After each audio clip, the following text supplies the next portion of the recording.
नमस्कार, स्वागत है आपका हॉर्नबिल टीवी भारत पर। आइए एक नज़र डालते हैं अब तक की खबरों पर। एफडीडीआई फुर्सतगंज रायबरेली के कार्यकारी निदेशक सुनील कुमार द्विवेदी ने कहा कि प्रदेश के युवाओं को भ्रमित नहीं होना चाहिए और अगर वे अच्छा भविष्य चाहते हैं तो उन्हें एफडीडीआई जैसे सरकारी संस्थान में प्रवेश लेना चाहिए। उन्होंने निजी संस्थानों पर लोगों को गुमराह करने का आरोप लगाया और एफडीडीआई को एक विश्वसनीय संस्था बताया जहां 100% जॉब प्लेसमेंट होता है। उन्होंने यह भी बताया कि इस संस्थान के छात्र देश विदेश के काम कर देश का नाम रोशन कर रहे हैं। साथ ही उन्होंने सरकार की योजनाओं से जुड़ी अन्य महत्वपूर्ण जानकारी भी साझा की। फुर्सतगंज के कार्यकारी निदेशक सुनील कुमार द्विवेदी हमारे साथ हैं, हम उनसे बात करेंगे। सर, अभी आप कह रहे थे कि ये जो आने वाला समय है बूम आएगा और बहुत ही संभावनाएं हैं। पहले तो इस इंस्टीट्यूट के बारे में बताइए, क्या खास है इंस्टीट्यूट में, और आज का जो आयोजन था आपका प्रेस कॉन्फ्रेंस, क्या इसके पीछे का मकसद क्या था? जी, हमारा इंस्टीट्यूट एक राष्ट्रीय महत्व का संस्थान है। हमारे इंस्टीट्यूट की स्थापना footwear design and development institute की स्थापना 1986 में की गई थी मिनिस्ट्री ऑफ कॉमर्स के अंतर्गत। 2017 में हमको by an act of parliament institute of national importance का स्टेटस दिया गया है। Footwear design and development institute in the area of footwear production, design, fashion design and retail and fashion merchandise के area में बहुत सारे कोर्सेज कराता है। हमारे कोर्सेज डायरेक्टली इंडस्ट्री लिंक्ड हैं, इंडस्ट्री ओरिएंटेड हैं। जैसा आप लोग जानते हैं, हाल ही में स्टेट कैपिटल रीजन की पॉलिसी बनी है। माननीय योगी जी ने, मुख्यमंत्री जी ने यूपी स्टेट कैपिटल रीजन को के एक्सपेंशन का प्रपोजल रखा है, उसको बढ़ा रहे हैं। और जैसा कि बजट 2025 में फुटवियर और लेदर सेक्टर पर विशेष फोकस किया गया है और इस सेक्टर के लिए विशेष बजटीय प्रावधान किए गए हैं। और इसके बाद उत्तर प्रदेश सरकार ने कानपुर, उन्नाव, आगरा में फुटवियर पार्क की, लखनऊ में PM Shri mega textile park की और कानपुर देहात में चपरघटा में टेक्सटाइल मशीनरी पार्क की स्थापना की घोषणा की है। सर, मैं ये कहना चाह रहा था, अभी आपने कहा था कि जो ये इंस्टीट्यूट है गवर्नमेंट ऑर्गेनाइज है और इसमें 100% जो है प्लेसमेंट की बात कर रहे थे। कौन से ऐसे क्या बता सकते हैं कि अभी तक जो स्टूडेंट हैं बैक में जो पास आउट हुए हैं वो कहाँ कहाँ पे अपनी सर्विस दे रहे हैं? जी बिल्कुल बता सकते हैं। हमारे इंस्टीट्यूट में एफडीडीआई फुर्सतगंज का प्लेसमेंट रिकॉर्ड बहुत अच्छा रहा है। 90 इस वर्ष के बच्चे जो पास आउट हुए हैं उसमें से 90% से ज़्यादा बच्चे प्लेस्ड हो चुके हैं। और हमारे बच्चे जो बाटा, जारा, प्यूमा, रीबॉक, जो भी स्टैंडर्ड ब्रांड्स हैं, शू ब्रांड्स हैं और जो भी हमारे फैशन ब्रांड्स हैं, ऑरेलिया हो या जारा हो या वीवा हो, इन ब्रांड्स में हमारे बच्चे जाते हैं। इन एडिशन हमारे बच्चे केवल जॉब नहीं करते, वो जॉब देने वाले भी हैं। वो इंडस्ट्री बना के जॉब दे रहे हैं। मैं आपको एक एग्जांपल देता हूँ। कानपुर में ईस्ट वेस्ट टेनर्स मोहम्मद यूनुस ने ईस्ट वेस्ट टेनर्स की स्थापना की है। मोहम्मद यूनुस एफडीडीआई के एलुमनाई हैं, वो हमारे पुराने स्टूडेंट हैं और उनकी ये जो बनाई हुई फैक्ट्री है वो आज करोड़ों के टर्नओवर में काम कर रही है। केवल 8 साल में उन्होंने जीरो से करोड़ों के टर्नओवर तक की यात्रा की है।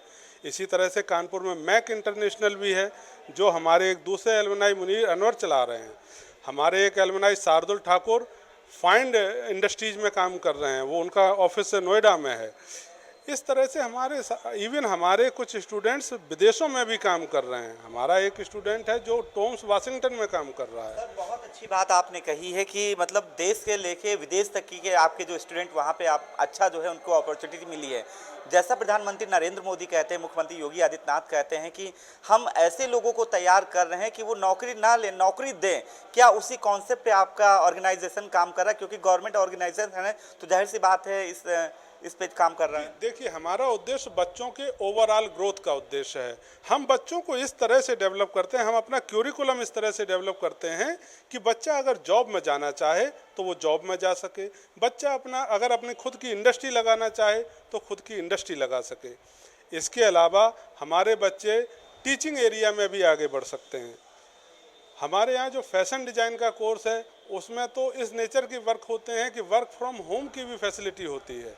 तो जो वीमेन एम्पावरमेंट के पॉइंट ऑफ व्यू से देखें तो हमारा फैशन डिज़ाइन का कोर्स बहुत ही पॉपुलर कोर्स है अमंग फीमेल स्टूडेंट्स। इसके अलावा हमने हाल ही में रिटेल एंड फैशन मर्चेंटाइज नाम से MBA कोर्स प्रारंभ किया है। हमारे यहाँ SCR के एक्सपेंशन के साथ ही रिटेल में बूम आएगा, क्योंकि बहुत सारी प्राइवेट ऑर्गेनाइजेशंस, प्राइवेट कंपनी जहाँ पर अपने रिटेल आउटलेट्स खोलेंगे। इस बूम को, इस डिमांड को मीट आउट करने के लिए हमें क्वालिफाइड प्रोफेशनल्स चाहिए होंगे, और FDDI develop such kind of qualified professionals. तो सर बिल्कुल सही कहा आपने कि आप किस तरह से लोगों को तैयार कर रहे हैं। अगर कोई अपना बिजनेस करना चाहे तो उसको उस तरह से तैयार करते हैं, अगर कोई अपना जो है नौकरी करना चाहे तो उस तरह से, ये बड़ी बात है सर। लेकिन ऐसे में एक कंपटीशन नहीं है कि प्राइवेट इंस्टीट्यूट और गवर्नमेंट इंस्टीट्यूट में कोई, क्या आप कोई कंपटीशन समझते हैं? सर देखिए, हमारा कंपटीशन नहीं है, हम इंस्टीट्यूशन ऑफ नेशनल इम्पोर्टेंस है, राष्ट्रीय महत्व के संस्थान हैं। हमारे डिग्री की जो वैलिडिटी है वो इंटरनेशनल रिकॉग्निशन मिलती है उसको, पहली बात।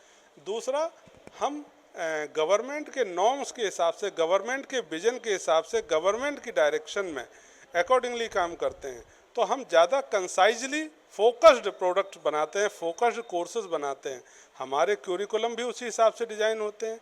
इसलिए प्राइवेट ऑर्गेनाइजेशन से हमारा कोई कंपटीशन नहीं है। अगर हमारा कंपटीशन है तो अपने आप से है। हमें अपने आप को और अपलिफ्ट करना है और इम्प्रूव कराना है कि हम इंटरनेशनल मार्केट की रिक्वायरमेंट्स को एड्रेस कर सकें।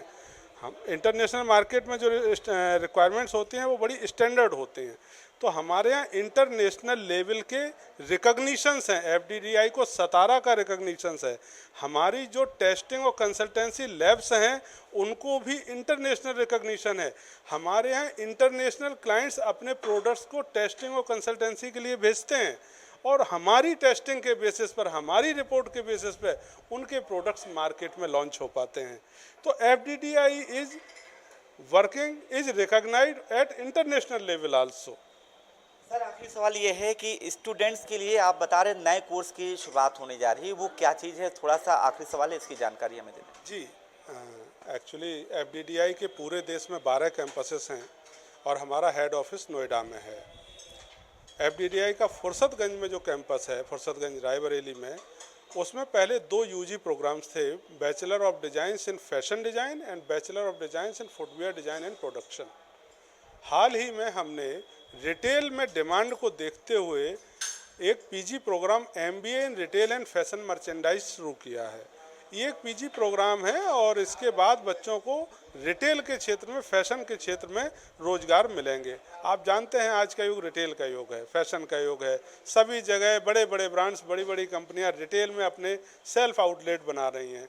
उस रिक्वायरमेंट को एड्रेस करने के लिए FDDI फुर्सतगंज भी रिटेल इन फैशन मर्चेंडाइज का कोर्स लेके आया है। युवाओं से क्या अपील करना चाहेंगे? जो आप रिटेल की बात कर रहे हैं, गवर्नमेंट इंस्टीट्यूट है, गवर्नमेंट ऑर्गेनाइजेशन है, क्या अपील करना चाहें युवाओं से कि वो आए यहाँ पे, और आप जो सरकारी सेवाएं हैं उसका लाभ किस तरह से ले सकते हैं? मेरी युवाओं से अपील है कि वो दिग्भ्रमित ना हो, वो गलत विज्ञापनों के चक्कर में ना पड़ें, राष्ट्रीय महत्व के संस्थान के महत्व को समझें, उसकी अंतर्राष्ट्रीय रिकॉग्निशन को देखें और उसके बाद सही निर्णय लें, क्योंकि सही कोर्स करने के बाद ही उनके भविष्य के सुनहरे होने की संभावनाएं मजबूत होती हैं। अगर गलत जगह से कोर्स हम करते हैं तो उसके बाद पछताना पड़ता है। तो बेहतर है कि वो FDDI को देखें। हमारी प्रवेश प्रक्रिया चल रही है, 30 तारीख अंतिम तिथि है। ऑल इंडिया सिलेक्शन टेस्ट 11 तारीख को प्रस्तावित है, 11 मई को। उससे पहले 30 तारीख तक जो भी इच्छुक छात्र छात्राएँ हैं वो हमारे वेबसाइट, FDDI वेबसाइट पर जाकर एडमिशन के लिए रजिस्ट्रेशन करा सकती हैं। इसके अलावा जो छात्र किसी भी नेशनल लेवल एंट्रेंस एग्जामिनेशन में अपीयर हुए हैं वो भी हमारे यहाँ एलिजिबल हैं और वो भी फॉर्म फिलअप करके अपनी सीट सिक्योर कर सकते हैं। मेरा रिक्वेस्ट यही है स्टूडेंट से कि वो जल्दी करें, जल्दी डिसीजन है, क्योंकि लास्ट डेट ओवर होने वाली है और उसके बाद फिर अगले साल तक का ही इंतज़ार करना पड़ेगा। बहुत बहुत शुक्रिया। देखिए, आप सुनील कुमार द्विवेदी जी हैं, जिनका साफ कहना है कि बच्चे जो हैं, खास तौर से जो युवा हैं, वो कंफ्यूज ना हो, दिग्भ्रमित ना हो। अपने सपनों को साकार अगर करना चाहते हैं तो FDDBI में आएँ, वहाँ कोर्स करें, ताकि वो अपने सपनों को साकार कर सकें। वीडियो जर्नलिस्ट विजय के साथ Anoop Chaudhary, Hornbill TV, Lucknow. BJP के राष्ट्रीय महामंत्री राधा मोहन अग्रवाल ने आज एक प्रेस कॉन्फ्रेंस में वक्फ संशोधन अधिनियम 2025 और सच्चर कमेटी की रिपोर्ट पर बड़ा बयान दिया। उन्होंने कहा कि जहां कांग्रेस सरकार ने सालों तक सच्चर कमेटी की सिफारिशों को नज़रअंदाज किया, वहीं मोदी सरकार ने गरीब मुसलमानों के हक में ठोस कदम उठाए हैं। प्रधानमंत्री मोदी के सबका साथ सबका विकास विजन के तहत मुसलमानों को योजनाओं का लाभ भी मिला है और अब बीजेपी वक्फ सुधार को लेकर देश भर में जन जागरण अभियान चलाएगी।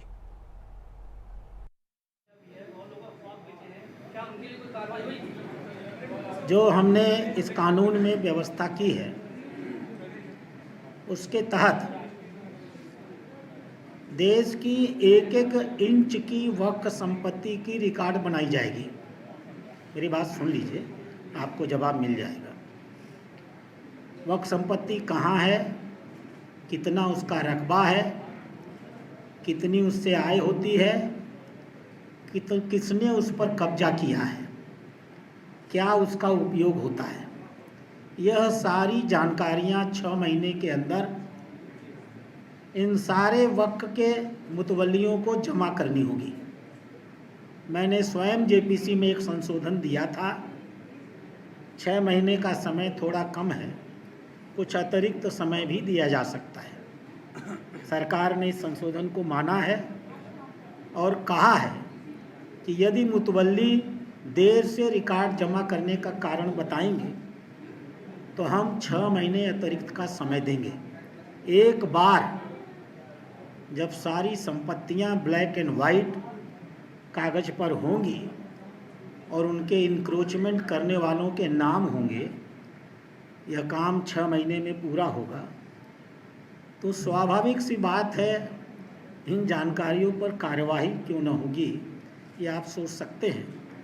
यह लुटेरे जिन्हें मोदी जी ने भू माफिया का नाम दिया है, इस बात को जानते हैं कि साल भर के अंदर जो पिछला 75 सालों से वो लूट कर रहे हैं इस देश में, गरीब मुसलमानों के हिस्से और हक की कमाई पर डकैती कर रहे हैं, उस लूट को हम बंद करने वाले हैं।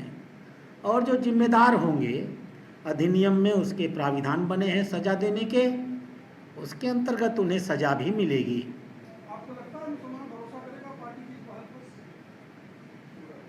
देखिए, मुसलमान भी होता तो आदमी ही है। मैं तो पेशे से डॉक्टर हूँ। मैं तो किसी आदमी और आदमी में फ़र्क आज तक देखा नहीं। इस दुनिया का हर आदमी अपने हित के प्रति जागरूक होता है। यदि उसे लगे कि हमारी संपत्ति लूटी जा रही थी और आज उन लुटेरों को सज़ा मिलने जा रही है, और यदि आगामी 1 आध साल में वह यह देखे कि मोदी जी ने जो कहा उसे किया और उन खाली कराई संपत्तियों पर अस्पताल बनने लगे, विद्यालय और विश्वविद्यालय बनने लगे, अनाथालय और भोजनालय बनने लगे, प्रशिक्षण के नौजवानों के प्रशिक्षण के केंद्र बनने लगे, तो यह तो असंभव है। हर व्यक्ति अपने हित को जानता है। यह बताएगा और वो देखेंगे और कहेंगे कि हाँ, 75 साल में पहली बार ईमानदारी से उनके हित की चिंता की जा रही है, उनसे वोट मांगे बिना। मैं इनके सवाल का जवाब दे दूं। इस प्रेम का कारण यह देश है। माननीय प्रधानमंत्री यह लक्ष्य लेकर चल रहे हैं कि 2047 तक हम भारत को विकसित भारत बना लेंगे। जन जागरण अभियान से पहले भाजपा नए वक्फ कानून के लाभों को उजागर करने की तैयारी में है, जिससे अल्पसंख्यक समुदायों को आगे बढ़ावा दिया जा सके। इस दिशा में एक कदम उठाते हुए पूरे प्रदेश में वक्फ सुधार जन जागरण अभियान की शुरुआत की गई है, जिसकी पहली कार्यशाला आज भागीदारी भवन में आयोजित हुई। इस कार्यशाला में राज्यसभा सांसद राधा मोहन दास अग्रवाल, प्रदेश अध्यक्ष भूपेंद्र चौधरी, धर्मपाल सिंह और दानिश आज़ाद जैसे प्रमुख नेताओं ने भाग लिया। अल्पसंख्यक मुसलमान मोदी के साथ के नारे के साथ चल रहे इस अभियान का उद्देश्य लोगों को यह समझाना है कि नया वक्फ कानून गरीबों, खासकर पसमानदा मुसलमानों के लिए कैसे फ़ायदेमंद साबित होगा। भाजपा अल्पसंख्यक मोर्चा ने इस नारे को अपनाया है और यह संदेश फैलाया जा रहा है कि मुसलमान मोदी के साथ है। अगले 20 दिनों में अल्पसंख्यक मोर्चा के पदाधिकारी राज्य के कोने कोने तक पहुंचकर इस कानून और इसके प्रभाव को लेकर व्यापक जन जागरूकता अभियान चलाएंगे। आज के डेवलपमेंट के लिए एक बहुत बड़ा मील का पत्थर साबित होगा जो मोदी सरकार लेके आई है। वक्फ के माध्यम से आम मुसलमानों का विकास हो, आम मुसलमानों की तरक्की हो, इन चीज़ों को सुनिश्चित करना हमारी मोदी सरकार की जो जिम्मेदारी थी उस जिम्मेदारी पर पूरी तरीके से खरी उतरी है। वक्फ के माध्यम से गरीब पासमानदा मुसलमानों का भला हो, विकास हो, मुस्लिम महिलाओं का भला हो, विकास हो, इसी एजेंडे के साथ ये अधिनियम आगे बढ़ रहा है। ये जन जागरण अभियान हम उत्तर प्रदेश के हर जनपद में चलाएंगे और आम मुसलमानों तक पहुंच के वक्फ संशोधन की खूबियां बताएंगे और किस तरीके से उनको वक्फ की संपत्तियों से लाभ पहुंचा पाए, इन बिंदुओं पर उनसे चर्चा करेंगे। विपक्ष देखिए, सपा और कांग्रेस अपनी राजनीतिक स्वार्थ में इतनी अंधी हो गई है कि उसको मुसलमानों का भला रास नहीं आ रहा है। लेकिन अगर सही मायनों में सपा और कांग्रेस मुसलमानों की हितैषी होती तो इस अमेंडमेंट का साथ। सर, आज से अभियान शुरू होने से पहले बैठक होने जा रही है, क्या कुछ कार्यक्रम रहने वाला, किस तरीके से भारत की संसद ने वक्फ बोर्ड संशोधन जो विधेयक पारित किया है, आज पार्टी की ओर से हम सब लोग आज एक कार्यशाला में प्रदेश स्तरीय बैठे हैं और हमारे राष्ट्रीय महामंत्री और इस अभियान के राष्ट्रीय स्तर पर प्रभारी आदरणीय राधा मोहन दास अग्रवाल जी आज रहेंगे और आज की बैठक के माध्यम से, कार्यशाला के माध्यम से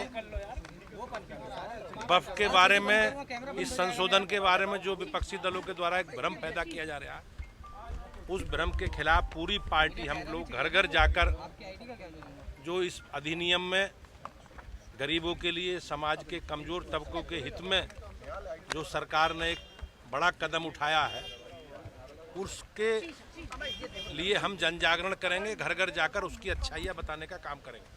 सर, लगातार कई ऐसे लोग हैं जिसका विरोध भी कर रहे हैं, लोगों को कहने का विरोध केवल वो लोग कर रहे हैं जो वक्फ की जमीनों पर जिन लोगों ने अवैध कब्जे कर रखे हैं, वो माफियाओं लोग विरोध कर रहे हैं।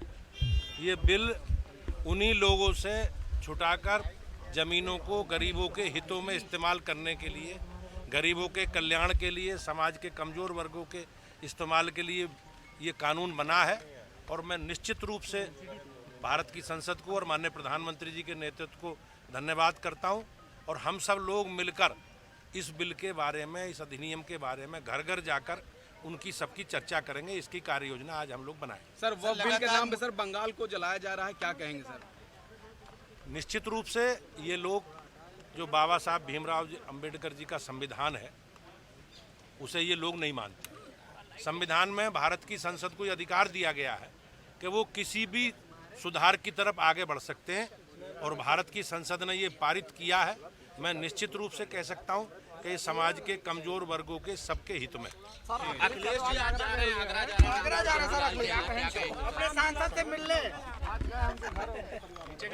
समाजवादी पार्टी का चरित्र आप जानते हो, जिस प्रकार से सनातन के बारे में, हमारे धार्मिक ग्रंथों के बारे में, हमारे मठ मंदिरों के बारे में जिस प्रकार की उनकी बयानबाजी रही है और जिस प्रकार से उनके मन के मनोभाव हैं, ये कहीं ना कहीं अनेकों वक्तव्यों के माध्यम से बीच में आते रहे। लेकिन समाजवादी पार्टी के चरित्र को देश की जनता जानती है और निश्चित रूप से हमारे महापुरुषों का अपमान करना समाजवादी पार्टी का चरित्र है।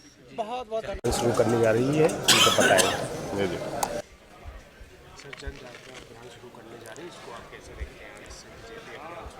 अभी वक्त संबंधित कानून देश में लागू हुआ है, उसको लेकर के मुस्लिम समाज की राजनीति करने वाले कुछ लोग गलत तरीके से अफवाह फैला करके उनको बरगलाने का काम कर रहे हैं। भारतीय जनता पार्टी ने जो कानून सरकार के द्वारा पास किया है उसके लिए जन जागरण अभियान चलाया जाएगा, जिससे मुसलमानों को बताया जाएगा कि ये वक्फ बिल जो है वो मुसलमानों के हित में है, न कि उनके विरोध में है।